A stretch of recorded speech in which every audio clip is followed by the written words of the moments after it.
Is almost upon us as families prepare to hit the road for their dream destinations. Oftentimes, a long road trip means an overnight stay in a hotel. Well, we're putting you on alert by checking out crime around Charlotte hotels to get an idea of what kinds of crime you could encounter.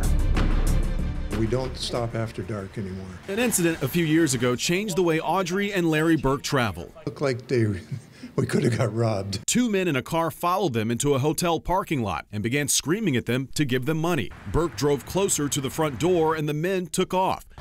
We analyzed crime stats around Charlotte hotels and found that parking lots are where you are most likely to be a victim. A lot of car break-ins. Crime Prevention Officer Jonathan Frisk says start by parking in a well-lighted spot. Just like parking, going to the mall or going to the grocery store, you don't want to leave any valuables in your car. You want to even take your car chargers out. When you're checking in, safety experts recommend rooms between the 3rd and 6th floor, high enough to deter a quick getaway for a criminal, but easy enough for fire trucks to access. If you're a woman traveling alone, experts suggest checking in as a Mr. or Mrs.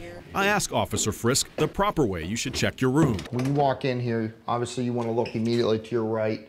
Then obviously maybe you want to just take a quick glance to your left just to make sure no one's hanging out in the area. Once you know the room is clear, lock the door behind you. Another thing to check for, make sure all exterior doors are locked and can only be accessed with a key card.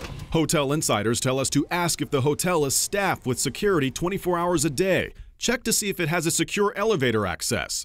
It's beneficial to book the room directly with the hotel instead of a third party so you have more control over your reservation.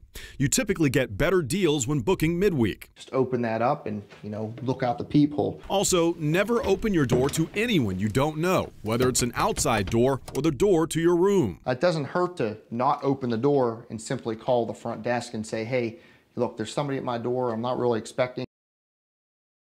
A few more good practices when you're booking a hotel. Pay attention to location. Try to find a room in a populated commercial area of town. When you leave the room, be sure to grab a business card or a notebook with the hotel name, phone number, and address so you have it if you get lost or need to take an Uber or cab. Well, tonight a woman is recovering after